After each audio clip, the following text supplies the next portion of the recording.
नमस्कार दोस्तों हरियाणा की राजनीति में बहुत तरह तरह की विलक्षण प्रतिभाएं हुई हैं, बहुत तरह तरह के लोग हुए हैं।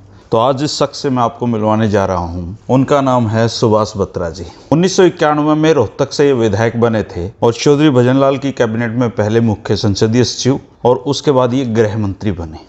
हरियाणा के 4 मुख्यमंत्रियों से इनका बहुत नज़दीकी रिश्ता रहा है। उनकी कार्यप्रणाली को उन्होंने देखा है। ताऊ देवीलाल को, चौधरी बंसीलाल को, चौधरी भजनलाल को और भूपेंद्र सिंह हुड्डा को। आज सुभाष बत्रा जी हमें बहुत दिलचस्प किस्से राजनीति के बताने वाले हैं। आप आराम से ध्यान से इनसे सुनिए और आइए बात करते हैं सुभाष बत्रा जी से।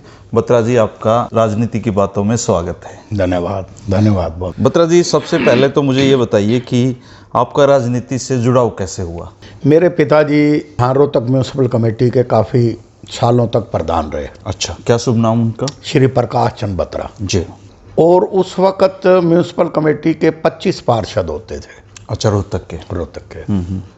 और कमेटी होती थी, आज तो कारपोरेशन बन गई है जी। और सेठ श्री कृष्ण दास जो मंत्री रहे वो भी कमेटी का चुनाव लड़े, मेरे पिताजी भी कमेटी का चुनाव लड़े और मेरे जो ताया जी थे सूर्यकांत जी बत्रा, अच्छा, वो बीजेपी से चुनाव लड़े। अच्छा, वो बीजेपी से। और हम पहली हमारी फैमिली है वो बीजेपी से पार्षद बने, मेरे पिताजी कांग्रेस पार्टी से पार्षद बने। दिलचस्प किस्सा है, बराबर की सीट आई, 11 कांग्रेस की 11 बीजेपी की, 4 इंडिपेंडेंट, 1 वोट से प्रधान बनना। उस वक्त भगवत दयाल शर्मा पीसीसी के प्रेसिडेंट थे। अच्छा। रोहतक म्यूनसिपल कमेटी, रोहतक आप जानते हो राजनीतिक इसको गढ़ माना जाता है जी। अगर कोई राजनीति के मैसेजेस जाते हैं तो रोहतक से ही जाते हैं। तो उस वक्त सेठ श्री कृष्ण दास प्रधान बनना चाहते थे। उन्होंने हमारे पिताजी को कहा जी कि आप मेरे कहने से जो आपके ताया का वोट है, आपके भाई का वोट है, अच्छा, वो दिलवा दो, हमारा प्रधान बन जाएगा, कांग्रेस की साख बनेगी। काफ़ी बातों के बाद जी मेरे पिताजी एग्री कर गए इस शर्त पे कि 6 महीने सेठ श्री कृष्ण दास प्रधान बनेगा, उसके बाद वो इस्तीफा दे देंगे, फिर मेरे पिताजी बनेंगे। अच्छा। तो हम अपने ताया को बीजेपी से तोड़ के कांग्रेस में ले आए और सेठ जी म्यूनसिपल कमेटी के प्रधान बने। यहाँ से है राजनीति की शुरुआत। मैं चंडीगढ़ लॉ करने चला गया था। इन द मीन टाइम मेरी रुचि शुरू से स्टूडेंट एजुटेशन में, मतलब कीड़ा था राजनीति। हाँ, राजनीति का कीड़ा था और मेरे पिताजी मुझे बड़ा उच्च कोटि का वकील बनाना चाहते थे, लेकिन मेरी इच्छा राजनीति में थी। मैंने 8-10 साल फौजदारी की प्रैक्टिस भी की। अच्छा। और उस 8-10 साल के अंदर मैं जो अग्रणी श्रेणी के जो फौजदारी के वकील थे उनमें से मैं एक गिना जाता था। अच्छा, मतलब ठीक ठाक प्रैक्टिस चल रही थी? खूब। मेरे टाइम में चौधरी लहरी सिंह जैसे एडवोकेट थे जो ज्वाइंट पंजाब के वजीर रहे।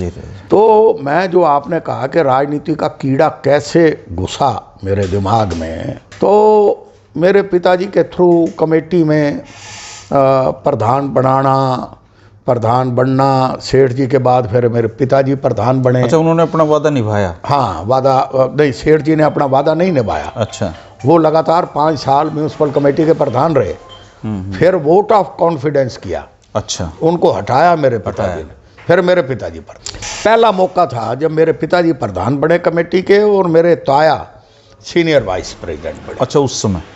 तो ये राजनीति में एक मेरे फादर की, चाहे वो आगे एमएलए का चुनाव नहीं लड़ पाए, लेकिन राजनीति में उनकी वजह से आया, रुचि उनकी वजह से थी। फिर मैं, आप देखिए, 71 में मैं वकालत करके आया। 72 में मैं पहला आदमी था जी जो प्रदेश का डेलीगेट इलेक्ट हुआ कांग्रेस में।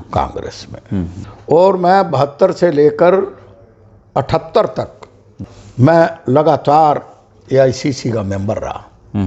79 में मुझे सिटी कांग्रेस कमेटी का प्रधान बनाया, रोहतक का। और ये सामने आपके चौधरी दलबीर सिंह शैलजा जी के पिताजी बैठे हैं, वो देखिए। वो पहले सीएम स्टीफन हमारे यूनियन मिनिस्टर थे, वो चौधरी दलबीर सिंह हैं और मैं उस वक्त बतौर कांग्रेस प्रेसिडेंट भाषण देने लग रहा हूँ। ठीक है। कितनी पुरानी फोटो है ये। और मैं 79 में सिटी कांग्रेस का प्रधान बन गया और 1980 में मैं जिला कांग्रेस कमेटी अर्बन का प्रेसिडेंट बन गया। अच्छा, तो इसका मतलब तो उस समय से लेके 91 तक आपने तो बहुत लंबा समय लगा बड़ा लंबा समय राजनीति में। हाँ जी, हाँ जी। सफलता में तो 72 में मैं डेलीगेट बना तो मैं ही अकेला उस वक्त सुरेंद्र बंसीलाल जी का दौर था। बंसीलाल जी का दौर था। चौधरी बंसीलाल जी के बेटे सुरेंद्र मेरे साथ क्लास फेलो थे। अच्छा, वो आपके साथ चंडीगढ़ में। अच्छा। हमने इकट्ठे यूथ कांग्रेस ज्वाइन की। सुरेंद्र चाहता था कि मैं रोहतक से चुनाव लड़ूं, लेकिन किसी कारणवश दो ही नाम गए, शेठ श्री कृष्णदास एंड सुभाष बत्रा। लेकिन चौधरी बंसीलाल जी की लिस्ट में शेठ जी का नाम अप्रूव हो क्योंकि गया। बड़े नेता थे। हाँ, मुझे टिकट नहीं मिल पाया। पहला चुनाव उन्होंने 1972 में लड़ा, लाला जी ने। उसमें आपका भी नाम गया था?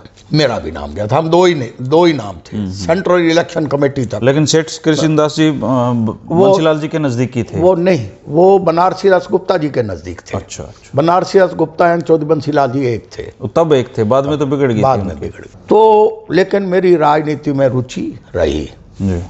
मैं कचहरी में प्रैक्टिस भी करता रहा, लेकिन राजनीति में भी मैं जिला कांग्रेस कमेटी का मैं प्रधान 80 में बन गया। और लगातार 17 साल में जिला कांग्रेस कमेटी का प्रधान रहा। 91 में मेरे को टिकट मिली, बड़ी जद्दोजहद के बाद। कैसे मिली टिकट? 82 में भी मैंने अप्लाई किया।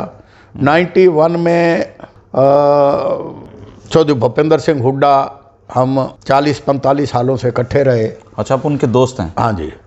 चौधरी बरिंदर सिंह लॉ में मेरे साथ थे। अच्छा। और स्कूल में भी मेरे साथ थे। चौधरी वीरेंद्र सिंह डूमर खां। और वो बन गए पीसीसी के प्रेसिडेंट। अच्छा। 91 में। तो इन दोनों ने मेरी सपोर्ट की।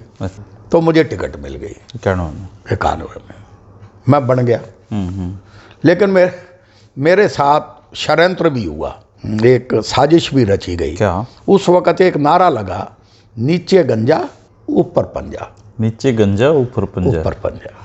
जो सेठ श्री कृष्णदास जी। हाँ, वो एक बड़ा दिलचस्प किस्सा है। क्या था जी वो? थोड़ा समझाओ। वो कुछ जो चौधरी भूपेंद्र सिंह के जो दोस्त मित्र थे जी, उनका ये मानना था कि सुभाष बत्रा को जो वोट मिलनी है वो तो कांग्रेस की मिलनी है, और जो लाला जी की वोट है जो हवाप्पा से खड़े हैं उनकी मिल जाए लोकसभा में।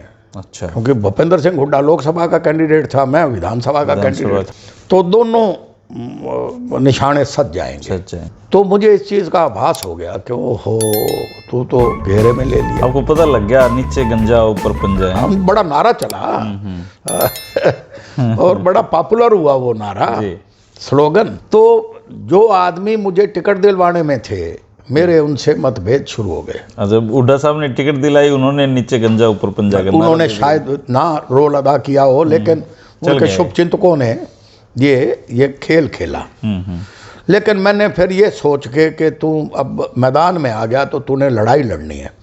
मैंने 42 कॉर्नर मीटिंग की, 42। अच्छा। और एक भी मीटिंग में भूपेंद्र और मैंने, आखिरी जब चुनाव था, लास्ट डे था, भवानी स्टैंड पे जलसा था, मेरी हवा पीक पे चली गई थी। अच्छा। और मैंने इतना संघर्ष किया, तो फिर उन्होंने मतलब कि मुझे मनाया, भवानी स्टैंड पे लेके गए। और आज मैं आपको ये बताना चाहता हूँ कि चौधरी भूपेंद्र सिंह हुड्डा उस वक़्त 9 में से 6 कॉन्स्टिट्यूंसी में बुरी तरह हार के आए। 91 में 3 कॉन्स्टिट्यूंसी, एक रोहतक शहर जहाँ 40,000 वोटों से ज़्यादा की लीड हुई जी, एक कलानौर जहाँ 10,000 की लीड हुई, और एक सालावास। तो उनके सामने तो जो देवीलाल थे ना, उनके सामने देवीलाल थे।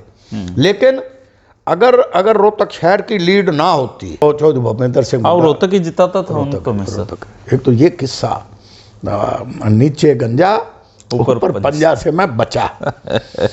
मैंने पर तो आपको डर सा भी लगा होगा? बड़ा भारी डर। क्या मेरे ये था, ये पंजा तो भाई ये पंजा मेरा नुकसान करेगा। ये किस्सा तो ये